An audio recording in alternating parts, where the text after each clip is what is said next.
Hello everybody, Ben Rogers here, the Raptors Digest, reacting to the Toronto Raptors 121-105 win against the Indiana Pacers. Riker, we had a huge win against the Milwaukee Bucks last game, and tonight we come back against the third team in the Eastern Conference on the Indiana Pacers, who have been red hot as of late and really dominate this game.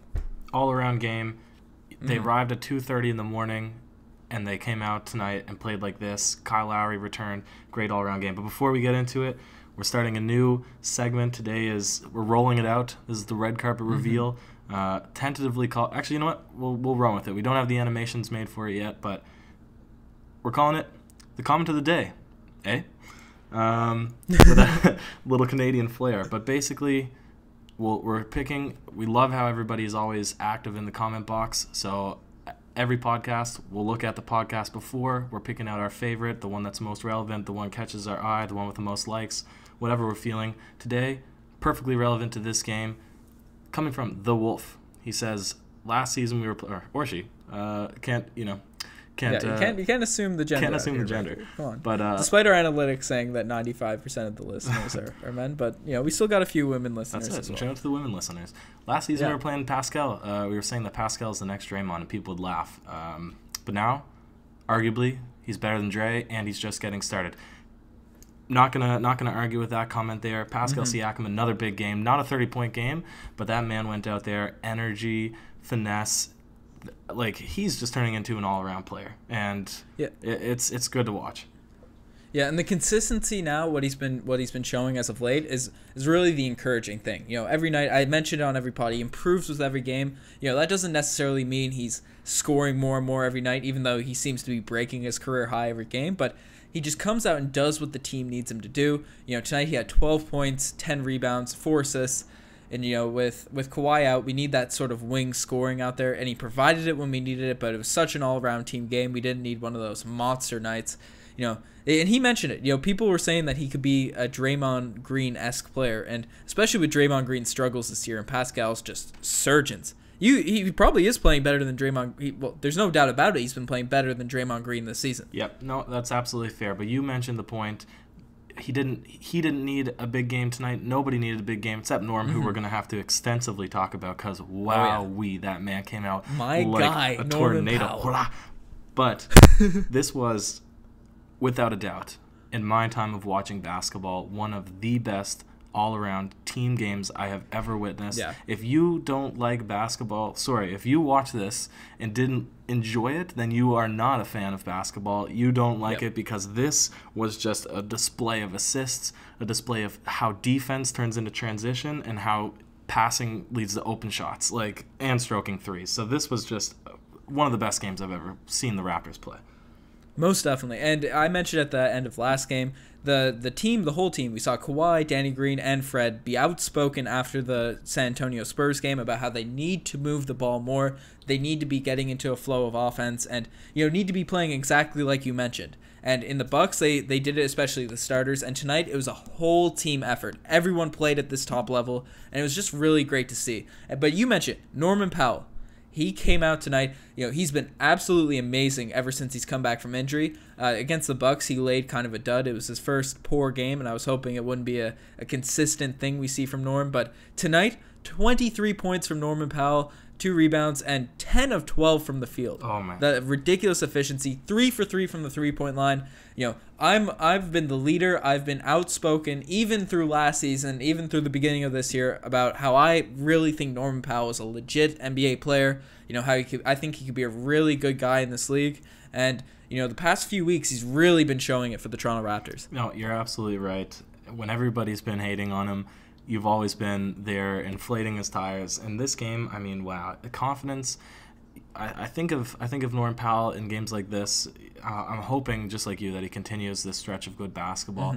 But at the very worst, he's playing at a point that we can package him up into a deal. It's a conversation that we had, with Bradley Beal. Is he just a salary dump? No, he's trying to show the teams that he is a worthwhile player for $10 million a year. But at the best case scenario, now we're getting a guy that finally is good coming off the bench. A guy that has all the skills that you want come playoff time with intensity, size, length, confidence. If we can have that moving into the playoffs, man, that's a good team. 100%. And Especially is some of my hot takes have been coming back, and we made that hot takes video. Both of us were getting flamed for some of them in the comment section at the beginning of the year. But I said Pascal could be an all-star, and hasn't looked super reasonable. But I also said that Norman Powell might end up being the starting 2 guard on this team. Now, Danny Green has very much surprised me with how he's played and how impressive he's been. But if Norm continues to play at this level, no, I called you out. I said that you were absolutely joking around for saying that Norman Powell could or should start over Danny Green, but I saw what you were talking about tonight, and of course it's not going to be consistent yet. That definitely not. But what I see from Danny Green is he is where he is. He is Danny Green. His game style is not going to change, and he plays good defense, and has a really great IQ, and he makes his shots. But Norman Powell, if he can consistently get to this level, he basically is Danny Green with he's around the same size. His jump shot's almost the exact same, and kind of how they kind of bring it up. The form. Danny Green's a much better shooter. I specifically mean the form. But Norman Powell is way more hyperactive. He's just always looking to attack or do something out on the court. So it'll be maybe a back and forth. Yeah, I'm not saying it's something that should happen just yet. We obviously need more consistency from Norm. We can't just make a crazy decision to throw him in the starting unit just after a couple of great weeks. But, if it continues to play up, we want our best top guys. And Danny Green has been absolutely amazing for us this season. But I think Norm just has a potential. The ceiling with Norm is kind of there. But now Danny Green does have the championship experience, so I wouldn't mind maybe him there and leaving Norm in the bench for this season. But it's definitely something to look at. Yep. But I'm super happy to be able to say that Norm has bounced back this year. But Norm played well, and the other shooting guard for the Toronto Raptors also played well. I mentioned it, Danny Green, 15 points for Danny, hit 5 threes. He was cooking tonight. Well, first time since, I forget when the announcer said, and I don't even know how they figure out these wacky analytics, but I think it was the first time since 2006, 2009 that 8 players scored in double digits. So we can really go and talk about every player's individual game. I want to just real quick, though, I want to talk about a couple of negatives, though, because I feel like we can go on about positives. One for me is... I'm still of course, this makes sense, and there's still 50 games left on the season, but I'm still disappointed continually that the only 2 All-Stars on the Toronto Raptors have still yet to play together since December 9th. That's my one thing. I'll get you to sound off in a second. My second negative was they really let I'm not even going to bother trying to pronounce Sabonis. They really let Sabonis go off, have his own little dunk show. I think he had 4 or 5 dunks on the evening. So the interior defense, while it was good most of the game, I thought there was a couple of little slip-ups. Yeah, no, that's 100% fair. But the interior defense, especially when we played the Pacers the last time out, I'm not sure if you were able to catch that. I think you were in Europe. But the last time out when we played the Pacers, they just dominated us down low, and we kind of fluked into a third quarter, fourth quarter where we won that game. But that was a huge issue for the Raptors, and that the last time outing against the Pacers. But tonight, it was still an issue with Sabonis down low. They didn't have Miles Turner out there tonight as well, so maybe that kind of lessened the impact and allowed us to still be dominant in this game. But that's definitely an issue, especially with Jonas out. We need to have our interior defense picked up, and that's the issue because Greg Monroe, he's a pretty talented offensive guy. He had 11 points and 9 rebounds. He does good things on the stat sheet, but his defense really doesn't cut it, in my opinion. Yeah, he definitely seemed like he was getting exposed. Now, that's enough for the negatives. Another thing that I saw that was really good, though, they seemed to just do this, they had 3 players kind of along the baseline and just a simple pick and roll, but they really did some damage, whether they were running Siakam most of the game off that pick and roll or even Greg Monroe. I think that all the guards, Fred VanVleet, Kyle Lowry, they were just playing. They had the Pacers defenders just dancing around. So it was just simple, basic, pick and roll basketball, but it was working tonight for the Raptors. Well, especially and including the last game, the pick and roll, because I guess Nick Nurse has been, it's something he's been implementing, or Fred or someone's decided that they need to run a bit more sets, a bit more plays, because the offense was getting very isolation heavy the past couple of weeks. But they've ran a lot of pick and roll the past 2 games, and Serge Ibaka struggled when the team was running that isolation offense. But you mentioned it. All the bigs were getting involved with this pick and roll set tonight, and Serge Ibaka once again had a great game, 18 points, 6 rebounds, and a lot of that has to do with Fred VanVleet and Kyle Lowry setting these guys up. Kyle Lowry does it every night, every time he's out there. He's I think he's still up there and leading the league in assists per game. And Fred has really turned the corner in that front area as well. So if we continue to get the bigs involved in these pick and roll situations and move the ball, as we've been talking about this whole podcast, this team is going to be completely nasty. And we did this all without Kawhi Leonard. I think we forgot to mention that as well. Well, I mentioned it. Like I said, I understand this is a back-to-back. There's still lots of games, but I want our two All-Stars to play together. Chemistry is a thing. You look at Minnesota, you look at Philadelphia now, you don't want some sort of behind-the-scenes quarrel happening. I'm not, sort of saying or trying to say that that's what's happening. I just do want to see at some point our top two guys play together, because I think, it'll be a tough team to beat when we have that full roster. But let's swing us into the segments. Just before we swing into the segments, I just want to talk about that point. Because I was worried about that, especially a week ago when we didn't see Kyle Lowry on the bench, with his back issues and stuff. But the fact that he was able, the news came out that he has a serious chronic back issue, and I was a bit worried, seeing him come back this early from that. And we never really know what's coming out of the front office of the Toronto Raptors when it comes to injuries, but I think the team is just being very precautious with their, especially Kyle Lowry, because he's an older guy and he's been injured throughout his career. I think they're just being really, very cautious with him, and maybe only throwing him in when Kawhi has to rest, because to make sure we don't lose these sorts of games. But no. I'm not as worried as I was. I think that's the very pragmatic way to think about it, and I think that is what's happening. But I do want to caution that they shouldn't sit on doing this alternating shifts for the entire season to not allow them enough time to get that chemistry, or to figure out how the offense is going to run when they're the two All-Stars are playing together. But 100%. He didn't miss a beat. Kyle Lowry tonight, he played really well, as if he didn't have an injury. So I think it was really good to see him back.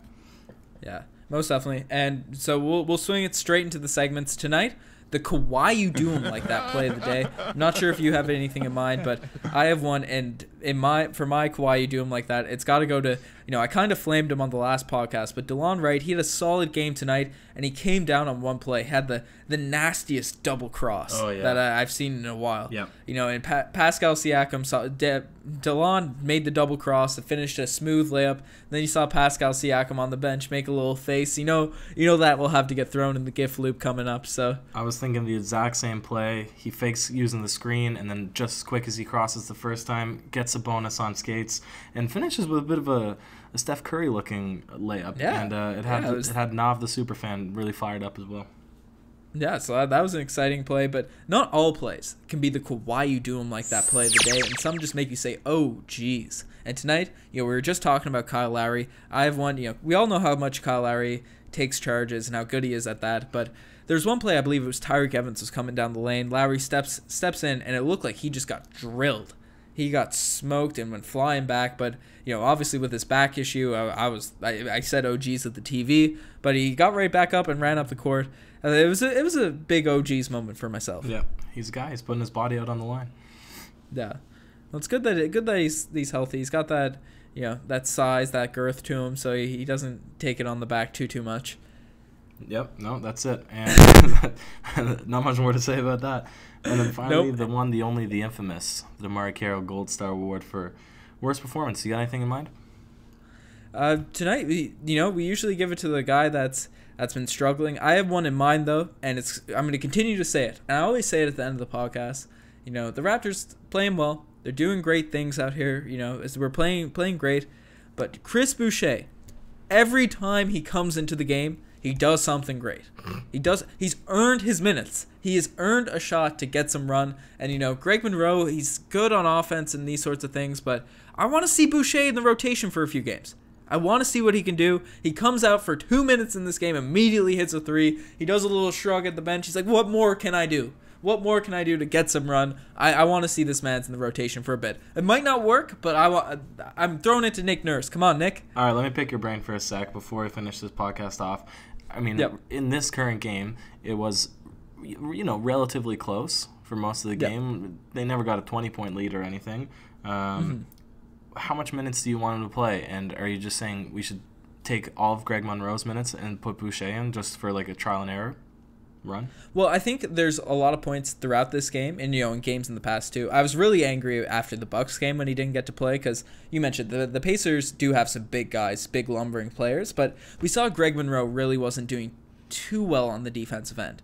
He wasn't really out there. I know Boucher isn't a sizable guy. He's pretty thin framed, but he gets blocks, and he's shown that when he's played defense, he's done a good job, even against some of the bigger players. Every time he's out there. I'm not saying necessarily he would have been more positive, because we haven't seen him, but I really want to see Boucher get some run, and if it was tonight, I'd maybe want to see him get those Greg Monroe minutes. Maybe not all of them, but give him some legitimate time, because he's earned it. Yep, fair enough. All right, I think we're running long. Like I said, I can't see the clock, so it feels like a good point to end the video, anyways. Yeah, for sure. No, this is a great game for the Toronto Raptors. With all the rumors, there's nothing like a good few trade rumors to get the bench playing well, Riker. I guess that's it. Whatever Nick Nurse said coming out in that third quarter, man, he inspired them to just go out and play hard basketball. So. Yeah, it was great seeing the guys played really well tonight, and hopefully we'll continue this. We had a lull there in the midway through the season. With everyone coming back healthy now soon, hopefully Kyle Lowry can play on a consistent basis. I think this team's going to be good. If we get Bradley Beal on top of it, that would be awesome. But I'm still happy with this roster right now. Yep, sounds good. Word. Anyways, you guys are the best for making it this far. Check out the Twitter, the Instagram, all that cool stuff. The Instagram, all that's been popping online on the social media, so we really appreciate you guys if you check that out. And we mentioned it, the comment of the day, it could come from the YouTube, it can come from if we see something we like on the Instagram or the Twitter, we always check those as well. So don't be afraid, don't be hesitant to leave comments there as well. We love all that interaction from you guys. The fame is all on you today, the Wolf. The Wolf, yeah, the Wolf is the first comment of the day. Shout out to you, my guy. And also, we have another shout-out to give. I forgot. I promised him a shout-out on a couple pods ago. But listener of the pod, David Fuego, started his own YouTube channel. So go check that out if you're interested in business and all those sorts of things. We gotta support the Raptors Digest supporters. So shout out to David Fuego. Check out his YouTube channel. Anyways, that's it from us. I'm signing off. All right. Cheers.